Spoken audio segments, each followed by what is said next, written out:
All right, good evening. I'm very excited for this first recognition for the Employee of the Month for September, Purchasing Coordinator Lisa Quiroga. Where's Lisa? Come on up.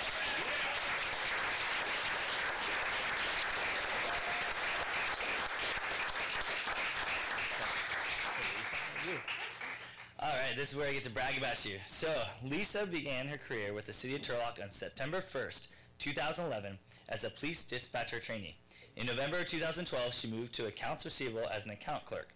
With the impending retirement of the purchasing coordinator, Lisa accepted a job as the purchasing coordinator trainee in April 2016 and worked for a year learning all aspects of the job and is now the purchasing coordinator. Lisa has taken on the challenges of learning the duties and responsibilities of overseeing all purchasing functions with grace and hard work. She answers questions, addresses all concerns, and does research to ensure compliance to the Turlock Municipal Code. Lisa provides excellent customer service to her fellow employees, and to the many vendors she works with. She was nominated for her great attitude and her commitment to seeing the success of the City of Turlock. All departments rely on Lisa, and she always maintains an upbeat attitude and is a positive reflection on the City of Turlock. Personal hobbies. Lisa and her husband Harold are the proud parents of Alexis and Xavier. She enjoys family time, shopping, and crafting. Congratulations. Thank you.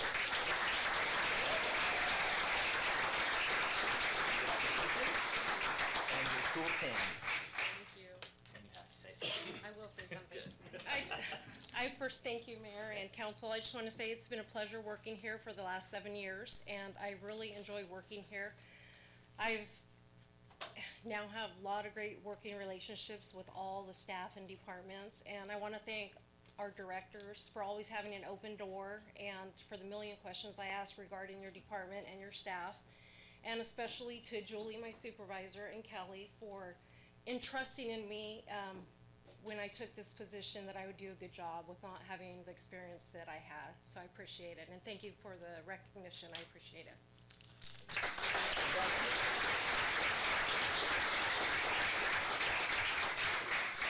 All right, Fire Marshal, if you want to come join me for the Code Enforcement Officer Appreciation Week. Give him a round of applause for all his hard work. Yeah, absolutely.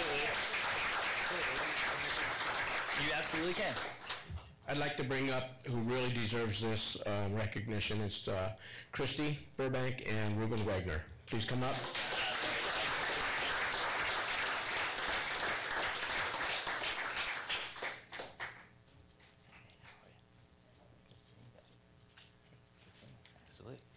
All right, in honor of Code Enforcement Officer Appreciation Week, October 7th through 13th, whereas the state of California has proclaimed the second week of October as Code Enforcement Officer Appreciation Week, and whereas code enforcement officers provide for the safety, health, and welfare of citizens through the enforcement of local, state, and federal laws and ordinances dealing with various issues of building, zoning, housing, animal control, environmental health, and life safety.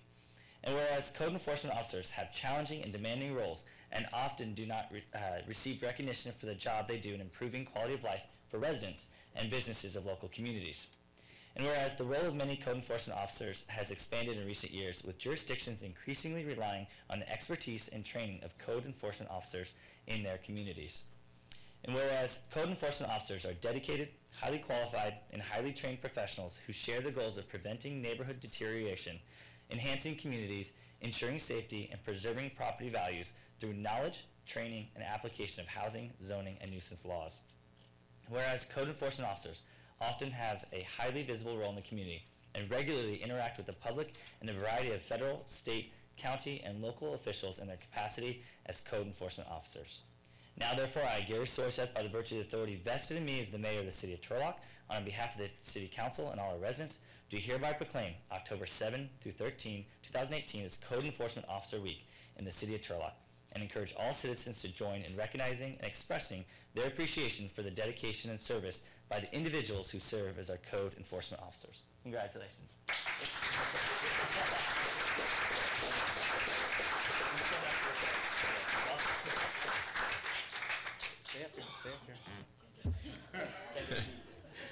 Good evening. I just wanted to share a little bit about what Ruben and Christy does daily duties in our community. They are out working every day diligently Christy is the voice of our office in Neighborhood Services. She answers every phone call, email coming into our office. And Ruben is out in the field dealing with issues within our community.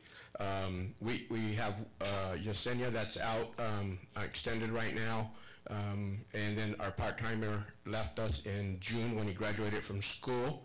So basically, most of this year, Ruben and Christy has been holding the fort up and have been doing a very, very good job. So I just wanted to kind of share some numbers. I have numbers from last year, but I'm going to share this year because we're going to surpass the numbers from last year with just Ruben dealing in the field. So inspections today have been, or for the year, have been 2,018 inspections. I'm sorry, I read the year, 2018. Inspections, it's even better. Inspections, 3,793, okay? Abandoned vehicles on private property, 807. Abandoned vehicles on public property, 1,075. Graffiti abated, 480 locations. Signs abated, 1,374. Shopping carts abated, 358. Garage sale permits checked this month, 24. This number here is going to get you. Weight of refuge taken to Turlock scavengers, one person, Ruben, 53,940 pounds that he has disposed of for the year so far. Last year was only 64,000, so that's why I'm saying we're going to surpass that this year. Trips to Turlock scavengers, we've made 66.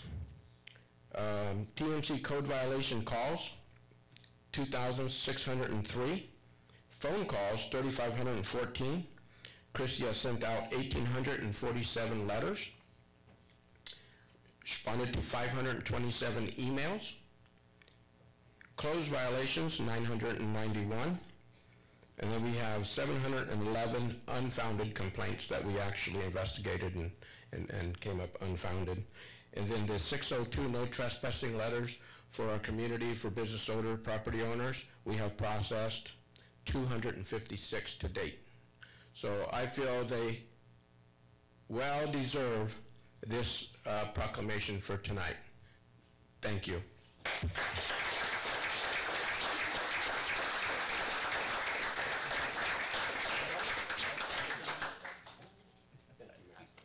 Minutes each.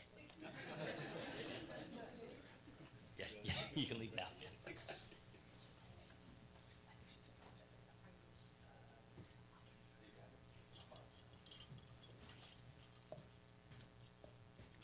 Hey, council members, can I borrow your agenda? This stall. No interjection? I'm sorry, Miss Glenna Jackson for the pet of the month. Let's give her a round of applause for everything she's doing. Sorry.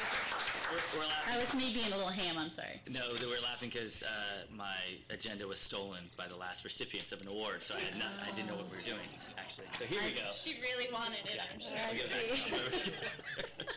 Sorry.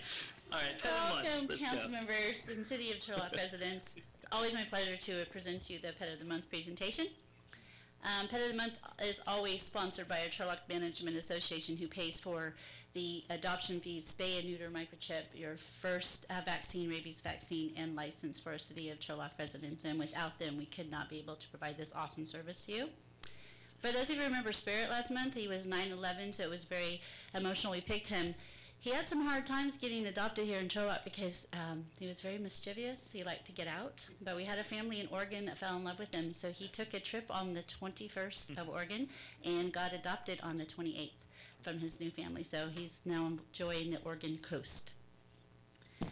This is Jack. He is a 4-month-old terrier mix. He kind of camera shy, but he's very sweet. He'll make a really great lap dog. For anybody that's interested in adopting, he'll be available for adoption tomorrow.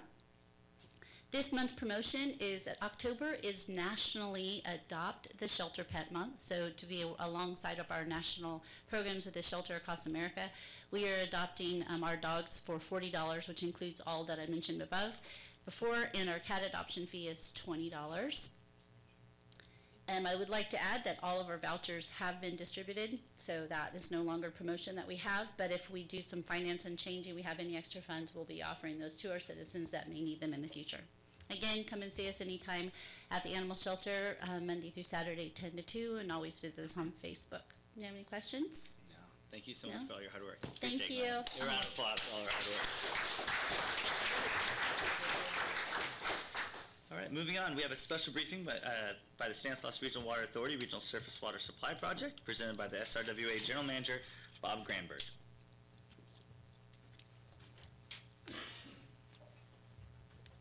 Good evening, Mayor, members of the City Council. My pleasure to be here this evening for the first time since being selected as General Manager of the SRWA in May of this year. And I will give you an update on where we are with the project, some of the goals of the project, and what's to come. So, the Regional Surface Water Supply Program consists of the design and construction of what we call the regional water facilities. Those are the raw water pump station, which will take water from the Tuolumne River through the infiltration pipes that were installed by the Turlock Irrigation District a number of years ago, and pump that water to a new state-of-the-art water treatment plant. And then once that water is treated, it will be distributed through pipelines to the city of Turlock and the city of Ceres. Where we are today with this project, first let me discuss the primary goals of the project. Number one is to improve drinking water quality for the two cities. It's to improve water supply reliability to those two cities. Provides an opportunity for in-lieu aquifer recharge, increase operational flexibility, and attain some environmental benefits in the river as water is released from Don Pedro Reservoir. So currently, more recently, we've made some significant strides on the project. In August, the Board of Directors certified the EIR, the Environmental Impact Report. We're well on our way with the State Board on our State Revolving Loan Fund application process. The water rights petition to change the point of diversion of the Turlock Irrigation District water rights to the intake at this point in the river. And we are in construction on the wet well portion of the project. The contractor is actively working as we speak. And we're also in the phase one of a two-step process to select a design builder for the design and construction of the pump station, the treatment plant, and the two pipelines to the cities. Now the cities individually have facilities that will be constructed through their own means to provide the tanks that we will pump to, the project will pump to.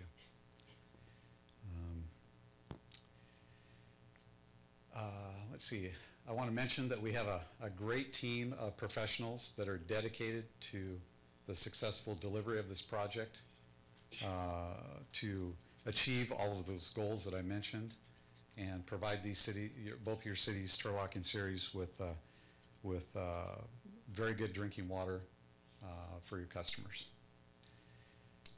And let's see, what else can I add? Capacity of the project, phase one, 15 million gallons per day. 10 of that will go to the city of Turlock, 5 to the city of Ceres. There are potential for bringing on other customers, namely the city of Houston and the city of Denair. Whether we do that through a wholesale agreement or a retail agreement from the cities, that's yet to be determined. They're not project partners at this point in time. We are going to learn more as we go through the design build selection process on the cost of the project. I know there's been numbers put out there.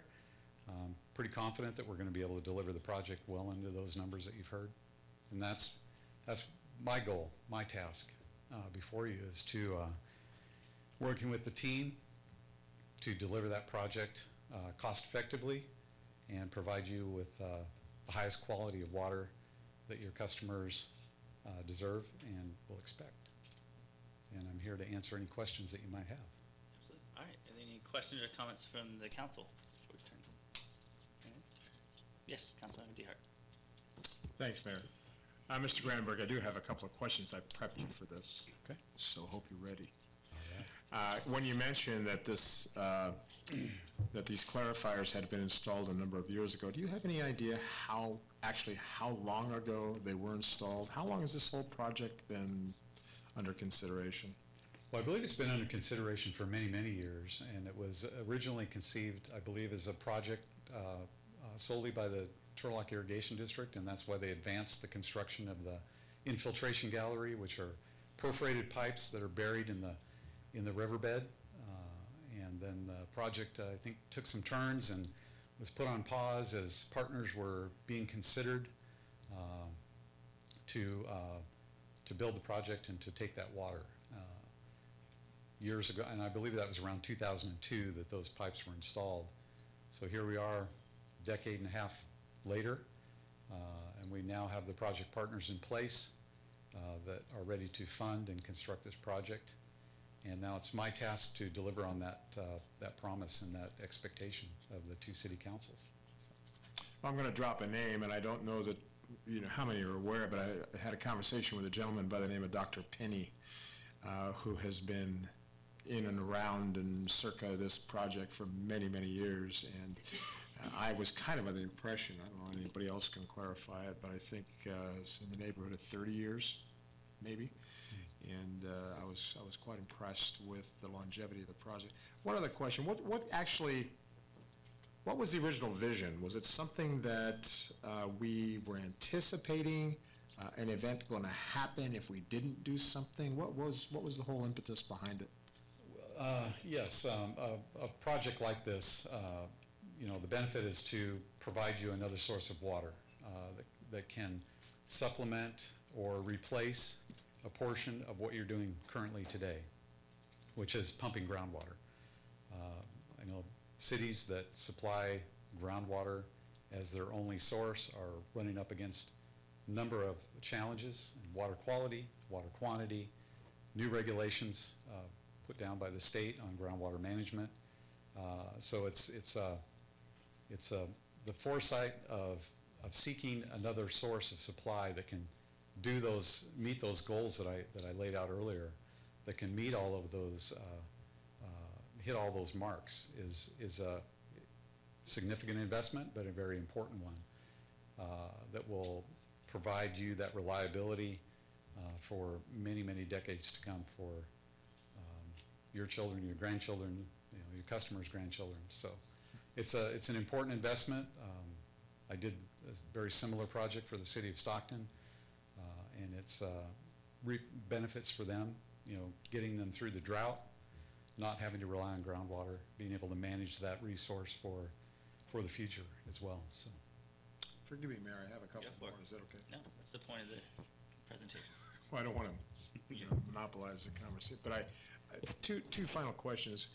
Is there a cheaper alternative to doing this? I mean, it seems to me that we could all go out and buy Britas or something and be a heck of a lot cheaper. Well, there are cheaper alternatives. I personally have not looked into that. I was brought on board to deliver this project. I know that there are challenges if you're looking at just staying on groundwater. There's going to be a significant investment in just the water quality aspect of it, not to mention more groundwater wells to be able to meet that demand, and not knowing whether or not those wells, future wells, will be able to provide what you think they might be providing. So this is a secure and reliable source of water to supplement what you're currently doing, and for those benefits that I mentioned. So, Director Cook, maybe can you enlighten? I mean, because you've been with the city of Turlock for a while, are there cheaper alternatives that you've looked into? Yeah.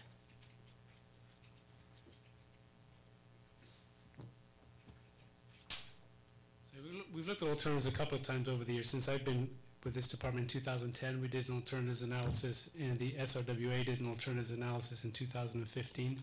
The main things we looked at is stormwater capture, recycled water injection, extreme water conservation, wellhead treatment, new wells. Doing a project with TID whereby we just built a small plant in Turlock that takes water off the canals just in the summer when water is available. And every time in 2015, 2010, we always came back to the fact that the most reliable, effectively cheapest alternative was a drinking water plant. That's why so many people do those things like Stockton, like Lodi, like Manteca, like Madera, Clovis, Fresno. There are ways to make small adjustments, but to really move the needle on a new resource, as Bob mentioned, surface water appears to be the way to go, and also in a longer term, the most cost-effective option. And then just one final, perhaps both could comment. Did I understand you to say, Bob, that that there are going to be there will be water available even through phase 1? And about what timeline is that? Yes, the water will be available through the project partner, Turlock Irrigation District, utilizing their water rights. Phase 1, design and construction. Where we are right now, we're looking at design build teams. We're in the statement of qualification stage and evaluating those to shortlist down to 3 teams that we will issue a request for proposals to. So about this time next year, we hope to have an executed contract with one of that preferred proposer that will then enter into design in late 2019 into 2020. They will start construction, and by the schedule today is by about this time in 2022, we'll be producing water. So that's the schedule, proposed schedule. And I think we can meet that. So the teams that we've been talking to don't have a problem with that schedule. They see that as being very doable, as well as I do. So. And of course, I think that the most crucial issue through this whole deal is that we can't conserve ourselves via conservation measures to have additional water available for our consumption. So it's just not going to happen. Yes, Michael raised some very good points. Conservation won't get you there. Stormwater capture won't get you there because of when you need the water. Storage facilities for that type of supply would be extremely expensive and take up a lot of land. Recycled water from the treatment plant, you can't do that in the States, so it's not direct potable reuse. So, and that's expensive as well. Upgrading the wastewater treatment plant and all the pipelines. But as Michael has suggested, this has been studied at length, and this is the best and most cost-effective approach.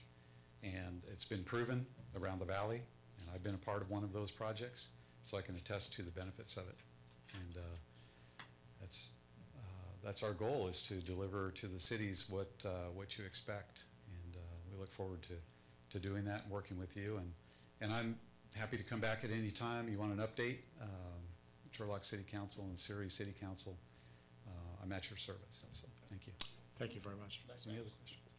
We've heard a figure of 400% increase in water rates being thrown around. Can you speak to that accuracy of that? So based on the rates you adopted in December of last year, the rates will approximately double. So for a single family customer on the existing costs, the cost in 2022 would be about $79 a month. Right now they're about $42 a month for an average single family customer. And that increase is held across all customer classes. So multifamily, landscaping, industrial. So they're roughly double over a 5-year period. As I mentioned, when you adopt those rates, the goal is to drive down the cost of the project over the next year and a half. We work with those design build firms and then come up with other sources of funding. So let's just kind of touch on that real quickly. So for Turlock, the estimated project cost is $172 million based on the consultant's analysis. We've been meeting with contractors the last couple of days who said, you know what, your costs are probably on the high side, and one said, we think it's about 25% too high. Okay, so 25% less of 172, that's a good number. On top of that, the partners got a $30 million grant from the state of California.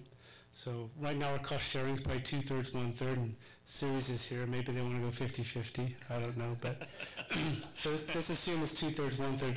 That reduces it by another $20 million. So reducing the project cost 25%, getting a $20 million grant. How does that affect rates? And I just did a quick calculation, that reduces, the premium cost for surface water is about $20. That reduces that premium cost by another $13. So now you're looking at a $7 difference between surface water and groundwater in 2022. If we can drive that cost down 25%, if we can get the grant. There's a lot of ifs. There's no guarantees at this time. But this time next year, we'll have a fixed price on the project. We should have our funding in place. And that'll be the time to say, you know what, what's the true impact of rates? And where do you want to go from here, Turlock City Council? So in your estimation, we're looking, regardless, there's an increase in water rates coming because we're going to need wellhead treatment. So Correct. there's a $7 differential from maintaining the status quo, treating the system that we have right now and adopting. What we know for sure today is a $20 difference. Okay. If we can do these other things through the competitive process that the board has adopted, the design build process, we know it's probably $4 less just because of that grant. So okay, so it's instead of $20, it's $16. That's a given. So the most is going to be $16 more than groundwater, just based on that $20 million grant, or 15, depending on series perspective. So it will be less than that $20 we projected already, just because of the money from Assemblymember Heath Flora. But again, if we can reduce the cost of the project even more, it reduces that delta between a groundwater system only and a surface water system. And can you speak to, I guess, the consequences of just an outright freeze? We don't want to raise the water rates at all. Is that even a possibility? So you freeze the system we have right now. So we probably, with the reserves we have, we can probably do some improvements to our groundwater system, but you're in a status quo, and in some respects you're going backwards because we're not keeping up with issues like trichloropropane and some other additional treatment systems we have to do. So, your challenge become your general plan EIR is now worthless. Your west side specific plan is worthless. You have a hard time attracting new growth and development, particularly food processors. If you can say we have a work supply that's okay for today, but not for tomorrow. So that's the challenge you create. Your economic development efforts become somewhat challenged by having a water system that's not robust enough. And right now, at nighttime in the summer, we're having a hard time keeping up with demand. So where we are today, we're struggling. And again, we can make some minor improvements to the wells over the next year. That's our plan. That will make a slight difference. But again, we're staying with where we are, not going to the future, to the next level. To me, I'd say you can survive, but you can't thrive where you are today. Okay. And maybe this question is directed more towards Bob. You mentioned that a part of your, what you've been tasked with is to get the project done under budget. Can you kind of talk a little bit more about the specifics of what you're doing to make that happen?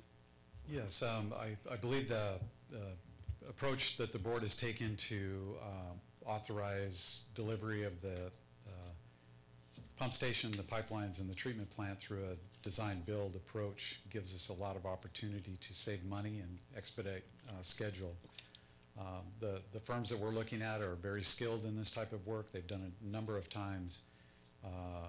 They come with great ideas, things that we may not be thinking about in ways to save money. And that's, as a professional engineer, I'm looking for those things as well. So myself, the great team that we have, collectively, we are going to come up with a great plan to deliver a project that's cost effective, that meets all of the goals that we've set forth, and will meet regulatory requirements, obviously. I mean, that's the ultimate goal, is to provide water that meets all regulatory requirements, and we will be able to do that. So it's fair to say that you're exhausting every possibility to keep the costs down and have the lowest impact on our ratepayers? Yes, we're looking at ways of getting free money, reduced cost money, ways to save money on the project through design and construction, any other opportunities out there for funding or partners, anything that we can drive the cost to your ratepayers down is our goal, one of our goals. Mm-hmm. Additional questions of the council? Additional questions from the audience? I know Ceres was here, and Director Cooks, don't go too far away, but what is the status, perhaps they can shed light to, on their groundwater situation right now? I know that we struggling with arsenic and nitrates and TCP, and I don't know if you guys have those facts and figures, Mayor or Toby. You want to speak to that? And then, Michael, if you give us a refresher where we are today, because it keeps changing. Thank you, Mayor, members of City Council. Toby Wells, City Manager for the City of Ceres. We have a similar situation. We're a groundwater-only system. You know, the wells that we have are currently struggling with the same issues that you have, arsenic, TCP, trichloropropane. That's one of our newest challenges. We are under state order right now for TCP to get our system to meet the state standards, which are changing. You know, our focus on this surface water project is directly related to the water quality issues. We haven't had probably the challenges that Turlock's had on the water quantity side of things. Our wells are continuing to produce the volume that we need.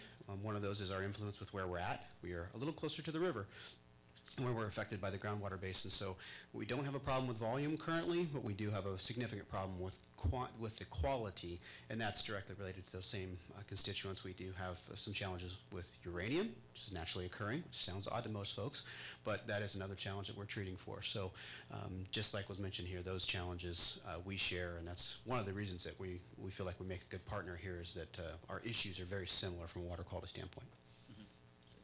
Director Cook, do you have a more accurate analysis of where we are? So right now we have 18 wells up and running, okay? A few years ago we had 26 wells, so we're down 18. We've been as low as 17 this year. So 2 wells got rehabbed this year, well 24. And I can't think of the other one, darn it. But anyway, we got 2 wells back online with great work from Garner Reynolds and his group. Each well is like a child to Yeah. Director Cook, so he talks about numbers affectionately. But unfortunately, January 1st of this year, we had shut off 2 wells right away, well 8 and well 19, due to TCP. That came as a surprise to us. And then we have 3 wells that are under a compliance order, like in series for TCP. So we got 3 years to get either them abandoned or wellhead treatment or something done so they can meet the TCP standard, which the standard is 0, so you can't have any TCP in your water. We are currently designing a wellhead treatment system for well 8, so that will deal with TCP, and looking at some other options too. But as I mentioned, we probably need to get by right now, could use probably 22, 23 wells. So with the 18 wells we have, there are nights in the summer, particularly on those watering days, where pressure starts to get low, we get pressure alarms, and our on-call people get called out to see if there's anything they can do. The big concern for a water supplier is if you have that peak demand and then you have a catastrophe like a fire, that can create some concern. So we have maximum day demands and then we'll call maximum hour demands. So it's a concern. It's not, hit the panic button. We just got a good review from ISO for the water system regarding the fire department insurance rate. So it's not a cause to panic, but it is a concern. And this year we drilled 4 pilot holes for new well sites. All of those came back with bad information. And so it's like, well, maybe we can drill a couple of wells real quickly, get us back in the game, and it was like not looking too good unless you put wellhead treatment at the new well sites, which is, kind of defeating the purpose. Can you give me a ballpark of wellhead treatment costs for TCP? I think we're looking about up to $1 million per well site, and then the cost every year, probably $200,000, $300,000 for well, for carbon changeouts. Toby, have you looked at that stuff? We actually just awarded a contract at our last meeting for a GAC treatment, granular activated carbon. It was right under $1 million, so it's $938,000 just for the construction piece, and then add in the design and the operations piece. So it's well over $1 million per well site. Our TCP order, we've got 7 wells affected by TCP, so multiply that out, and that's a big number. And then one of the beauties of a surface water plant is treating that one location versus 15 or 20 or whatever number of well sites. So there's economies of scale there in treating that overall system. So there's definitely a big issue, and that's what we're dealing with today. And TCP at a MCL, maximum contaminant level of 0.5 parts per trillion, just that is inconceivable for most people. So grain of sand in an Olympic-sized swimming pool. That gives you an idea of the magnitude of what's being measured here. Basically, if you can detect it, you've got a problem. Okay, thank you. Any additional comments or questions from the audience? Any additional comments or questions from the council? All right, thank you so much for the update. Thanks so much, Bob, and we'll look forward to some periodic updates as we go forward. Thank you. All right, moving on. Public participation. This is a time set aside for anyone from the audience to address the council on any item that they'd like. They'd be limited to 5 minutes. We are going to kick off. Oh, actually, Mr. Turlock, we're going to kick off with you, but 5D, I have it noted to pull. So, would you like to speak to it now or wait till 5D? Wait till 5D. Perfect. All right, Ms. Diane Bartlett for library events. Sorry, Mr. Truwalla, you threw me off on that one. It's good. Good evening, Mayor and Council and members of the community. My name's Diane Bartlett. I'm with the Turlock Public Library, and I have a couple of invitations for you all tonight. I am sure that you have heard me talk about our celebration of 50 years being at the Minaret site and 25 years of our Friends of the Library group. We are celebrating that on Saturday, October the 27th from 10:30 to 12:30. It's an open house. We invite you to come in during any of that time, find out a little bit more about the history of the library. We'll have some students from Turlock High reading poetry, and I'm still working on getting some music as part of that celebration. So if you're around on Saturday the 27th, please stop by the library in the morning and say hi. As part of that celebration also, just got from the printer today our once in a lifetime bookmarks. So once these are gone, they are gone. So you are very lucky because you're the first group I've brought them to. I'll put them in the back. If you care to get one on your way out, please do. And then my second invitation is a week from tonight, Tuesday the 16th at 6 o'clock. Our library administration will be presenting a program about the Turlock Library expansion and update.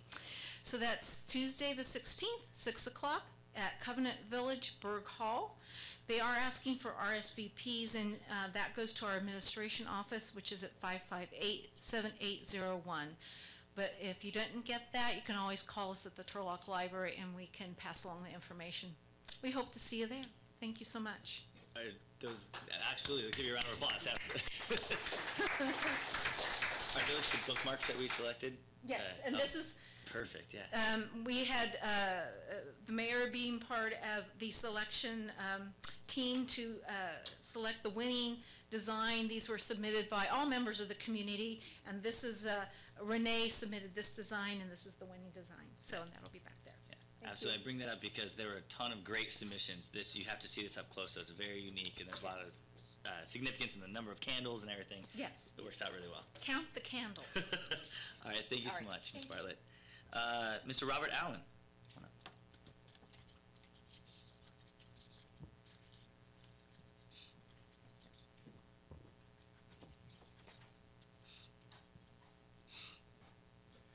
Good evening, council members. Thank you for allowing me to be here and public participation. My name is Robert Allen. I'm representing the Fired Up Group, is a homeless people helping the homeless. I appreciate the police department calling upon me to help few the homeless people when they were in trouble. Also being on call at the Manual Hospital to help the homeless people for transportation back to the facilities. I was just informed that there's a sleeping in public is now passed a state law or federal law that the homeless can sleep in public. I'm wanting to work with the city so we can give the homeless people the right information so that they have the right do's and don'ts, so they aren't breaking the law and getting themselves into more trouble. But that's what I wanted to talk to you about. If you'd like to talk to me about how to get a hold of the homeless and spread this word, or find out what is really true and what isn't true, let me know. Thank you. Thank you so much. I have an information card saying Brad.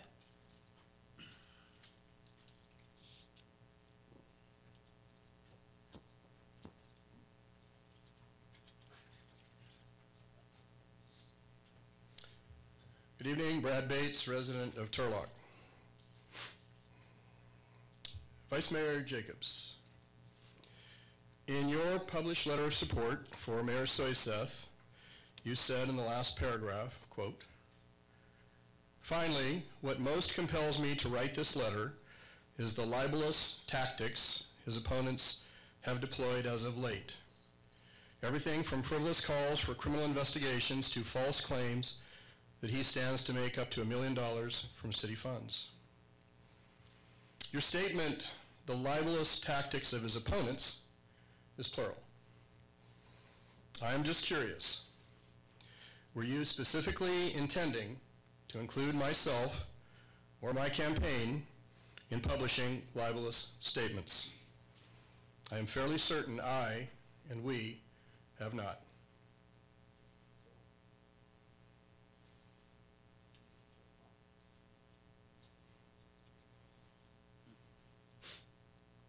This is public comment, so if you want to just make, it's a one-way discussion, so if you want to keep going with your comments. Okay. I'm sure you guys could have a sidebar conversation afterwards. Okay.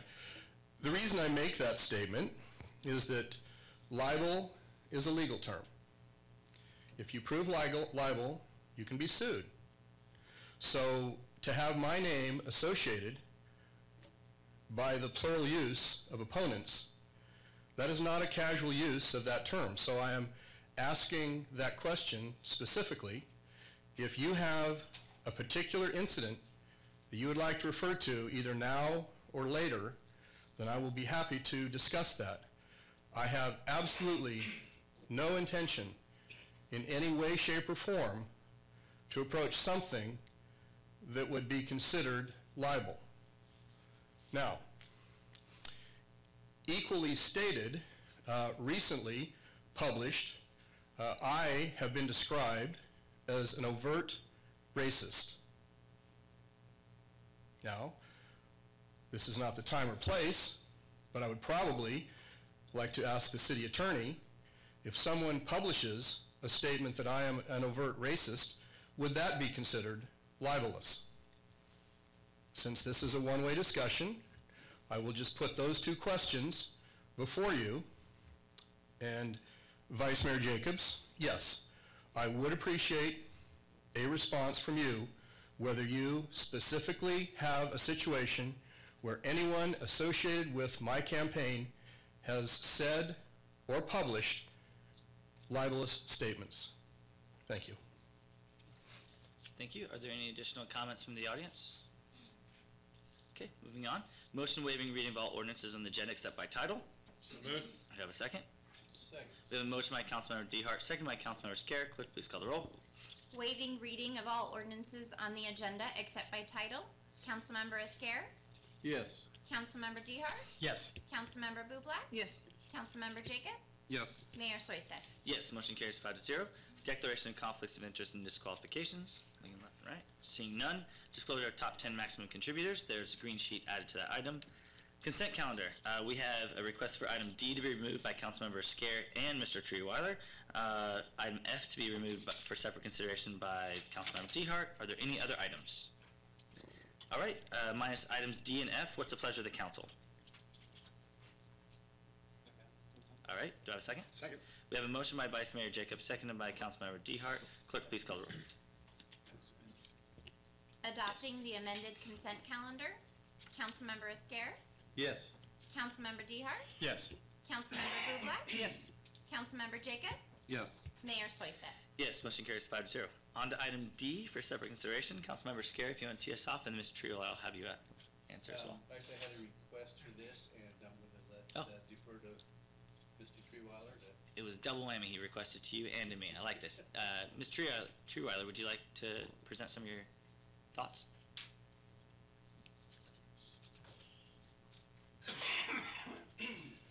Mayor, council, citizens, and staff, Milt Treeweiler. And the reason I brought this up is because I think we need to understand what is happening. We need to understand what reasons are for doing certain things. And when I looked at this, I noticed that there is a request of a 32% increase for the price of doing testing of our water system and possibly other tests. I'm not sure about that. However, in the addendum or the memorandum, there is a printout here of the prices of what the various tests are costing. But my question regarding that, first I want to go to a question. In this discussion of issue, it's noted that soil analysis for water quality control, construction projects where soil contaminated with lead have been discovered. What's the location or locations, and what are you actually saying? What is actually going on here so that our citizens can understand the reason for this additional increase in payment for these tests? Good evening, Mayor and Council again. So at the wastewater treatment facility right now, we're in a $15 million construction project. And if you, well, none of you will remember, the wastewater treatment plant used to be the city's first landfill. The big portion of the site is still landfill material once you get below about 5 feet.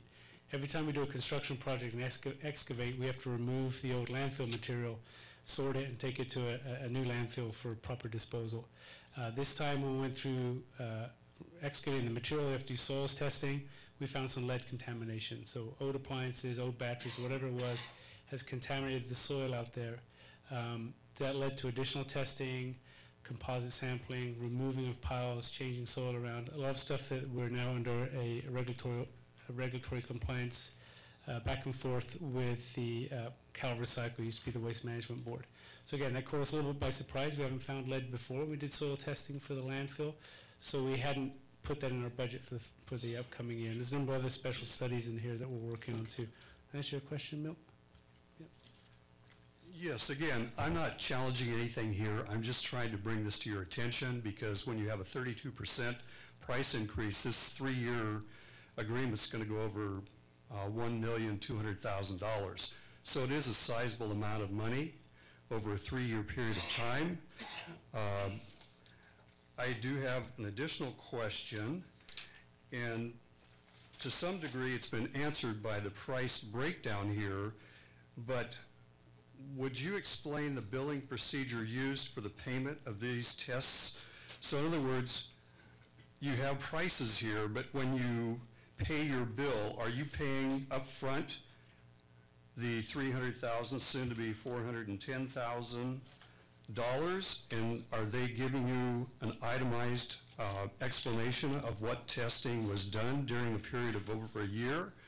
Is it possible to overpay and not pay for more testing than you're actually receiving? That's basically my question. So the budget amendment sets a maximum not to exceed amount. So we get monthly statements from GEO Lab saying, okay, we ran these tests using these methods, this number of times, this is your bill for this month. So we track those monthly costs against the annual amount we've set aside to make sure we don't exceed the contract amount. So we don't pay the money up front. It's based on the service provided. So we may not spend as much. We may have to come back if things go badly, request more money. But based on our projections that the work needed to be done this year with the special studies that we have to do this year, we're requesting additional funding. And again, the 310 takes care of our normal wastewater treatment plant, water and solids analysis, and the drinking water system. This last year, we've had to do a number of special studies that we hadn't factored in when we put the 2-year budget together a year or so ago. And so we've got this project, the Delta Mendota Canal. We have the problem with the lead at the construction project. We're doing some things to get ready for the surface water project. That project got approved in the meantime. So these are trichloropropane, the additional testing we have to do with that. So these additional things we hadn't anticipated we have to do. That's the reason to set aside an additional $100,000, which we may or may not spend depending on the number of tests we have to do over the next year. Thank you, Michael, once again. I think we just have to keep this transparency accessible, and that's exactly what has happened tonight. Everything or every question I had has been answered, and but we still need to ask questions. If you don't understand something, that's the reason why we have these meetings, or one of the reasons why we have these meetings. Come to a meeting and speak out. Thank you very much. Thank you. Additional comments or questions from the audience on this item? All right, what's the pleasure of the council if there's no more discussion? Move to advance. Do I have a second? Second. We have a motion by Councilmember Scarr, second by Councilmember DeHart. Clerk, please call the roll. Approving amendment number 1 to an agreement with Geoanalytical Laboratories, Inc. for analysis services for testing and analysis of water, wastewater, recycled water, soil, and sludge, increasing the annual compensation from a maximum of $310,000 to a maximum of $410,000. Councilmember Esquer? Yes. Councilmember Dehart? Yes. Councilmember Bublak? Yes. Councilmember Jacob? Yes. Mayor Soisett? Yes, motion carries 5-0. Moving on to item F. Councilmember Dehart, would you like to explain? Certainly, Mayor, thank you. This particular item, and I have to admit I was confused because we were taking logistically and traffic-wise, we were moving this from there and from there to somewhere else, and it got so convoluted after a point, I didn't quite understand what we were doing. Understand we've got excess unexpended funds from previous time frame. That's the nearest I could net out. Perhaps you could explain it to me. I will do my best to enlighten. Yes, it took me more than once to read it over and discuss with our business analysts. So thank you for letting me get the opportunity to explain this, and to the point of transparency, I think it's, when you see in numbers like this, it is important to discuss it.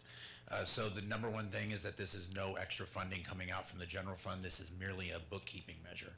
So there's no extra money being spent. There's no money that's really unspent. It's merely moving from one fund to another for the purpose of making sure that if and when we get audited from the COPS grant, that we're in compliance with them. So in a nutshell, back in 2015, the city of Turlock and the Turlock Police Department went out for a grant for the COPS office, and we were successful. It was a 3-year grant, which we were able to obtain 4 police officers for the grant. Part of the grant was that matching funds, we as the city had to about pay 58% of that. 41% was the actual funding coming from the COPS office itself. At the end of every fiscal year, we have to show that as a revenue, and it all needs to come from one line. So essentially, we've paid that amount, so that's what the point to get to is that we've already paid this. It's merely moving it, appropriating is a better word, from the general fund where that money was initially spent from into the proper line item to show that not only did we receive the matching fund grant from the COPS office, but then we put it into a line showing that it actually went for that express purpose of paying for those officers, if that helps. So no additional funds? No additional funds. This is merely a bookkeeping effort to make sure that it's easy for the COPS office to read when they come if they do audit, and it shows that we have a special line that says we took this money in from the COPS office and we're expending it from a line that we've designated to pay the COPS office from. So last time, housekeeping. Housekeeping. Thank you. You're welcome. Additional comments and questions from the council or the audience? Seeing none, what's the pleasure of the council on this item? I'll advance, Mayor. Do I have a second? Second. We have a motion by Councilmember Dehart, seconded by Councilmember Scared. Clerk, please call the roll. Thank you. Appropriating $272,163 from fiscal year 2017-18 to account number 110-20-210-48001-220, transfers out COPS grant, funded by salary and benefit transfers in Fund 110, General Fund, Department 210, Police Services, and appropriating $272,163 to account number 266-20255-361-38001-220, transfers in COPS grant to provide matching funds for the 2015 COPS grant. Councilmember Esquer? Yes. Councilmember Dehart? Yes. Councilmember Bublak? Yes. Councilmember Jacob? Yes. Mayor Soisett? Yes, motion carries 5-0. Thank you so much. Moving on, we have no final readings, public hearings, a request to amend Turlock Municipal Code Title 2, Chapter 7, Section 8 regarding bidding requirements. Dr. Kelly Jacobs-Hunter. Good evening, Mayor and Council. The item for consideration is we're requesting to amend the Turlock Municipal Code Title 2, Chapter 7, Section 8 regarding bidding requirements. There is a section where it talks about that bidding procedures are not required under the following circumstances regardless of the amount involved. And then further down in the section, it states, when engaged in joint, cooperative, or leveraged purchasing plans that have been solicited and awarded on a competitive basis for purchases not exceeding $25,000. So this section contradicts the first section, and we are asking to have that removed. And when this section comes, when we use it is when we piggyback off of state contracts. And so as long as this $25,000 limit is still in place, that really does eliminate our ability to piggyback off state contracts and other agencies that have already competitively bid. And so that's the item before you, and I'm happy to answer any questions. All right, any questions or comments, Director? How about from the audience? Okay, bringing it back. What's the pleasure of the council on this item? All advancement. All right, we have a motion by Councilmember DeHart, seconded by Vice Mayor Jacob.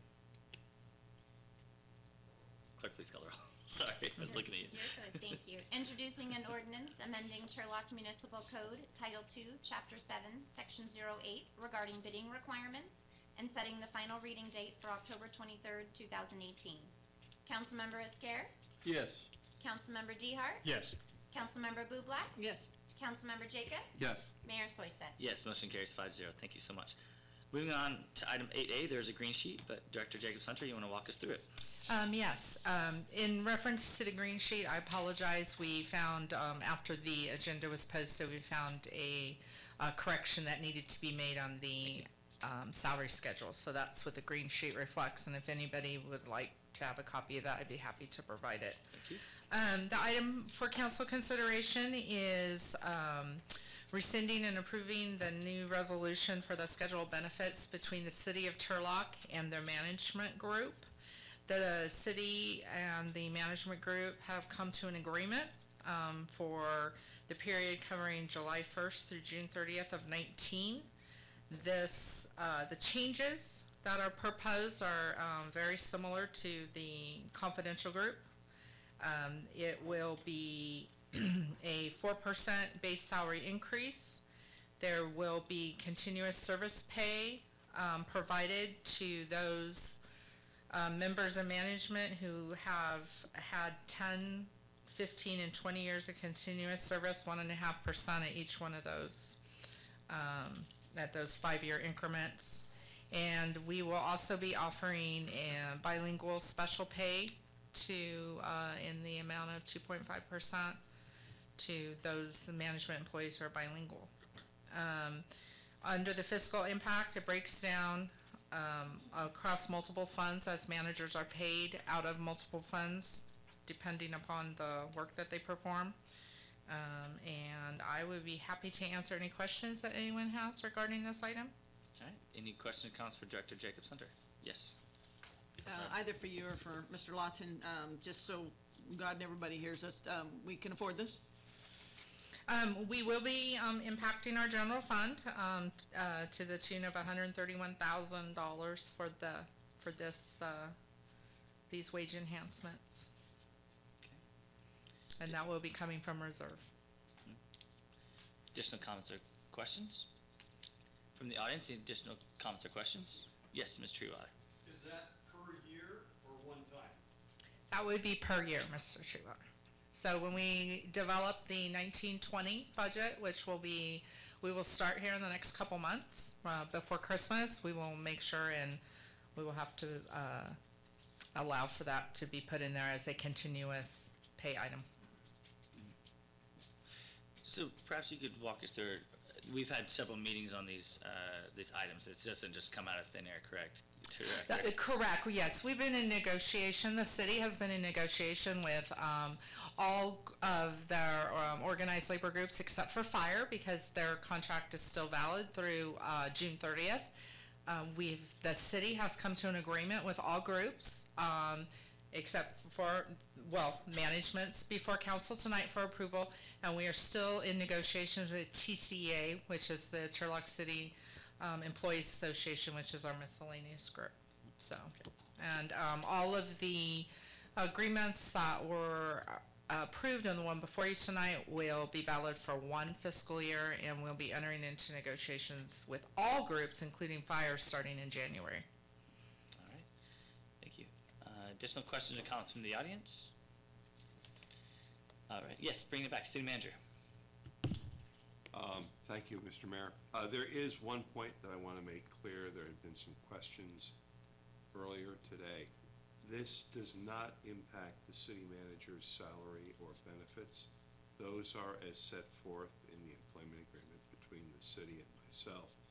It's important to note that because the manager should have no direct financial interest in any of the collective bargaining agreements that are being negotiated with employees, and that's the very purpose for the employment agreement. So I just wanted to make it clear to folks who are here that the city manager is not included among this group of employees.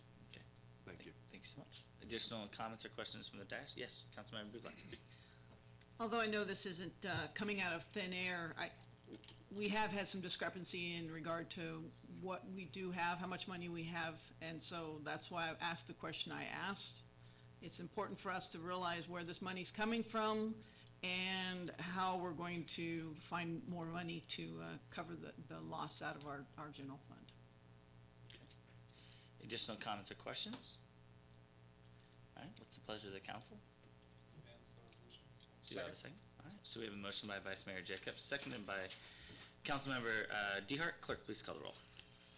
Rescinding resolution number 2017-301 and adopting a new resolution approving the schedule of benefits between the City of Turlock and Turlock Management Group covering the period of July 1, 2018 through June 30, 2019, appropriating $257,512 to fiscal year 2018-2019 salary and benefit accounts from each respective fund's unallocated reserves due to the adoption of the schedule of benefits with the Turlock Management Group covering the period of 7/1/18 through 6/30/19.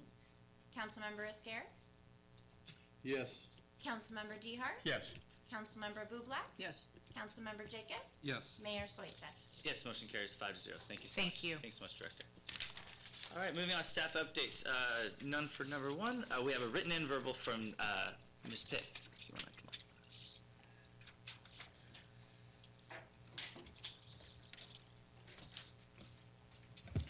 Good evening, Mayor and Council. In addition to the written report what was included in your staff report, I wanted to just mention a few things that have transpired or in the process since that time. I think I did mention that we partnered with WorkNet and Foster Farms here in this room to do another hiring event. They are our largest private employer with almost 1,400 employees here in Turlock. And we will continue to do 2 or 3 more of those in the coming 6 to 7 months as they prepare for the holiday season. In addition, I've done some outreach to ShopCore, who's the new owners of Monte Vista Crossings. As part of their tenant leases, they do monitor sales. And so we've worked out some kind of informal kind of reporting with them with regard to tracking sales tax, which should help us gather some additional information prior to sort of that 3-month lag that we get sales tax revenue from the Board of Equalization. And then lastly, to note, as it was mentioned in the City Manager's Weekly Update this week, that we've got Harbor Freight coming in next to Pedretti Park.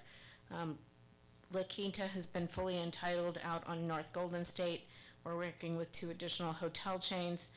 We have the Smart and Final coming in to Turlock Town Center, and those are all relatively new sales tax generators, although it's yet to be seen whether that's a reorganization, cannibalization of current sales tax base, or whether that draws in new sales tax.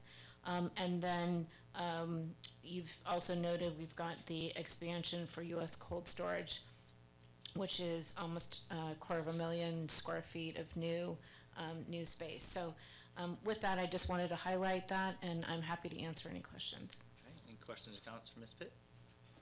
All right, thank you so much. Oh, yes, sorry. Just a quick comment, Mayor.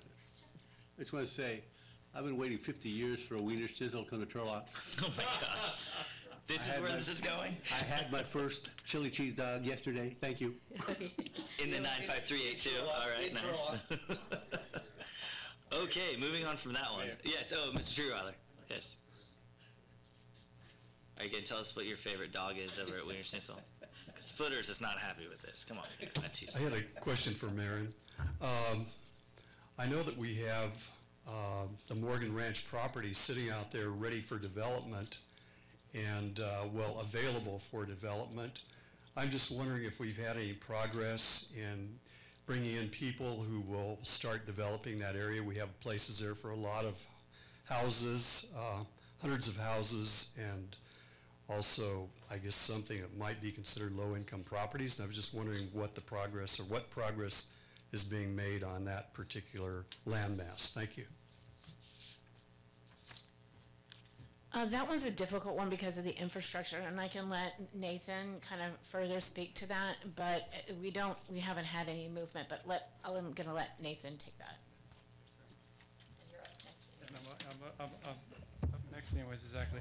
So yeah, that area, there's a lot of infrastructure that's required in order for a developer to come in and start developing that area. There are substantial number of units that are small units.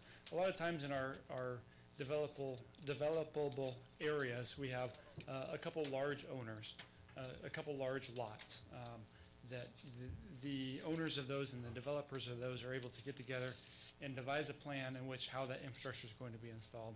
So one of the key factors that make that area harder to develop are the number of individual lots and owners out there, as well as the amount of infrastructure that's required.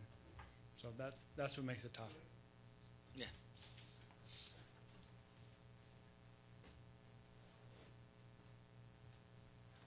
We're always trying to access federal funding. Is there any federal funding that would be available to possibly help out with the initial development, something like we did with our business sector, so we could have ready-made things and not use our city money, but use federal funding that could be used for that purpose, since we all know there's a great need for additional housing in California? That's a good point you bring up, Mr. Trueweller. Federal funding for new developments and new infrastructure is limited. It's hard to find. Most of the federal funds that are available are for mitigating existing impacts. Therefore, resurfacing of failed streets, and therefore adding traffic signals to mitigate air quality impacts or safety issues. I'm not aware of many that are allowed to install new improvements for new development. We can add you the staff updates, Mr. Trueweller. Just put your name there and just. So when we did our industrial pre-development, so we had everything ready to go for industry, how did we leverage that funding so that that could be accomplished? Yeah, so the city had utility funds, water and sewer funds that were able to install the necessary water and sewer out there. In order to install that water and sewer, the road had to get ripped up and redone. And so through the use of our redevelopment, through the use of our redevelopment funds, we were able to create those developable areas, basically shovel-ready areas. There were no federal grants that were given. Right. Just let's become open-minded and see if we can find something that might help advance the development of this area, because we have all this good land sitting out there. Let's get it developed. Thank you. Thank you. Mr. Bray, I think you're, oh, yes. Just comment, just kind of piggyback on what Mr. Trueweller's discussing. Is there not still available some grant money for affordable homes that we can implement someplace in here? I know it's going to be back and forth, the two of you, but it just, since he's talking about it. So on the ballot in November is SB1 and SB2. There is the belief that those two both will pass. I was in a meeting earlier today as I raced back here with the county executive office and a bunch of affordable housing developers and the housing authority to look at opportunities and what those barriers are, and then to try and sort of key up for potential projects and identifying projects, both on a large scale. So Avena Bella Phase 2 is at the top of the list, and we're on a waiting list basically to see whether there's enough tax credits. The new tax legislation, the federal income tax revisions that were done in this current presidential administration, has reduced the number or the attraction to doing federal low-income housing tax credits. So it's reduced the amount that really is available that the federal government issues, and then TCAC, the state agency, adds an additional complement to that. So we're looking at SB1 and SB2. There is funding through the greenhouse gas emissions. The SB 375 has an affordable housing component with that. And then there's affordable housing program money through Federal Home Loan Bank. But, you know, it's expensive to do multifamily, and it takes a lot of layers to do it. So each project usually takes a couple of years just to get the financing. But we're certainly open to opportunities to bring additional new housing units online. And we're open to having discussions with whatever developer believes that they can bring some skin in the game or opportunities or funding to the table to make that happen. We discussed also too that sort of checklist.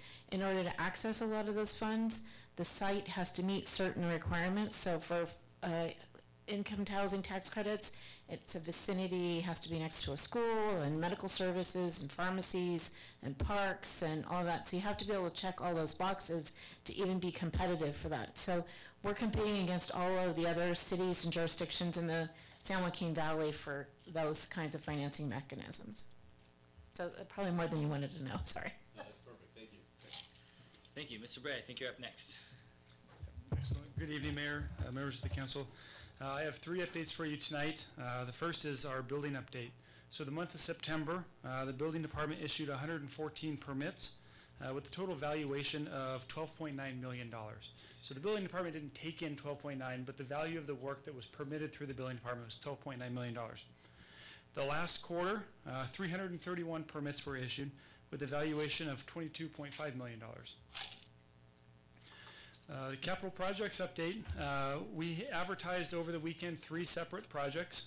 These are federally funded projects, and they're the installation of traffic signals. The first location is at West Main and West Avenue. The next location is at Hawkeye and Denair. And the third location is at Lander and F Street. All 3 of these are federally funded traffic signal projects that will address various needs between school safety and congestion and mitigation. They were all advertised last Saturday, and they all opened the last week of October, so those will be back before the council after that for consideration. And lastly, our West Main update. We've completed the large sewer reinstallation of the 21-inch sewer main on West Main from Tully to Sodaquest, which the residents that are affected there are definitely happy that the eastbound lane from Tully to Sodaquest is now open. Last week, the intersection at Sodaquest and West Main was closed. The work was done in an expedited manner. They were expected to close the intersection for an entire week. They got out of there in 4 days. And so it was highly impactful to the school and the residents that live in the area, but they were able to get in and get out sooner than anticipated. And starting late last week, we started installing sewer and storm infrastructure on West Main between Sodaquest and West Avenue South. So we are replacing the sewer lines that have root intrusion and that are cracked and are undersized, and we're also installing new storm drain to address flooding issues that we get out there. So that's my updates for the month. I'll be happy to answer your questions. Thank you. Any questions for Mr. Bray? Thank you so much. Appreciate it. Nothing for the fire department. Mr. Cook. Quick verbal update.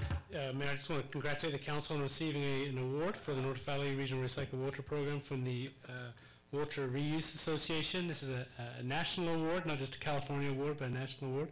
It's presented at their annual award ceremony in Austin, Texas. I was not there, the city of Modesto accepted it on our behalf. Of course they would. Of course. Congratulations. They must have a good travel budget. But on a bright side, the groundbreaking for the project is October 19th. I know we've all received invitations. And Thea Hansen from Del Porto Water District is very keen to have you all there. She's incredibly proud of the project, and she will be providing refreshments. So that's the incentive there. And if Milt or any others want to join me, I will make sure to get you there. It is at the Modesto Wastewater Treatment Facility. That's where the project terminates. And give yourself at least 45 minutes to get there, is my recommendation. So it's Friday, October 19th, 10:30 sharp. Okay, thank you very much. Thank you so much. If there are no questions, thank you. All right, city manager comments. Thank you, Mr. Mayor. Few things to bring you up to date on. We sent a letter out this evening to city employees advising them about our success in addressing some situations which have arisen with our self-funded health insurance program. We had a difference of interpretation of certain provisions of our policy on the part of our third-party administrator. Our third-party administrator came on board a little over a year ago. The previous TPA had been in place for, I think, 17 years. There was a consistent interpretation and application of the provisions of our policy. With the change in TPA, certain provisions were read in a far more restrictive manner than they had been in the past. The result was that employees were receiving unanticipated and unexplained balance bills from healthcare providers. If in some cases the employees didn't pay the bill and it ended up becoming overdue and going to collections. As you know, we have a self-funded plan. We were budgeted for the payment of these bills. It did not represent an unanticipated expense on our part. And following some discussions and negotiations between the city's insurance broker, the third-party administrator, we've resolved that situation, and employees or their needs and concerns are being addressed. So that went out to all the city employees tonight. I'll share copies with the council. That's been a kind of a weighty matter for quite some time, and we're glad to have it wrapped up. I want to thank our department heads, our division directors, for the work they put in to support the candidate forum that was held here last week. We had a 4.5-hour vibrant exchange of information. Candidates had the ability not only to hear prepared presentations, but to engage in a dialogue with our directors, who I think provided outstanding information. They were open, and it was a freewheeling conversation, and I think everybody walked away with a greater appreciation of the challenges that our staff face on a regular basis. And I want to thank everybody for that.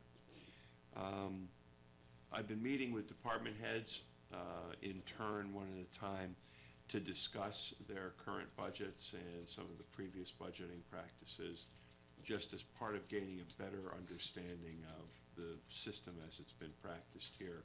And I will say again, we're going to step away from the 2-year budget, because I do think while it appears to save some labor, it doesn't help us keep a closer hand on revenues and expenditures. And we're going to have more of these meetings, both with department heads together and one-on-one with the city manager as we get through the end of this year and prepare for the beginning of 2019 and our mid-year assessment. It was also my pleasure to attend the fire department breakfast. I did not get my shirt there. I special ordered it later. But that's a great time to bring together current and retired members of the fire service here in Turlock. And I think what was the right way that Chief Tony put it? the arms don't get long enough anymore to capture the fish that was caught with some of these stories. So I think it's good to get the experienced folks together with the new people so they can appreciate the service and sacrifice of those who have gone before, and the high quality of the equipment and support that we get today. One of the highlights of the week was to take the Employee of the Month, Liz Quiroga, the employee who nominated her, Taryn Perry, and the department head responsible for both of those employees, Kelly Jacobs-Hunter, to lunch yesterday, patronizing a downtown Turlock establishment, keeping our dollars here with downtown. And it was a good chance for me to hear some things that I hadn't thought of before from all three of those folks. And your manager will continue doing that with the new Employee of the Month that's chosen. So there's an incentive, folks. A, always perform your best. B, be sure to stand up and recommend your colleagues. And C, if you are a division director, continue cultivating that culture of excellence in your departments. And who knows, you may find yourself sitting at table with the manager before too long. Thanks very much. Thank you so much, Bob. Moving on, matters too late for the agenda, non-agenda items. I don't see any. Council items for future consideration, looking left and right. Seeing none, council comments, looking left, or yes, Councilmember Bublak. It's kind of a 12.5. So I kept this from last time. I'm still hoping that we can talk about succession planning. We still have a department head position open, and no disrespect to Mr. Bray. Economic strategic plan. I know you're meeting with the budgets, but we could do a workshop. We could be starting to talk about our revenue sources. We're spending it. Every meeting we're allocating funds out. We need to start talking about how we're going to do something different. I'm very concerned about that.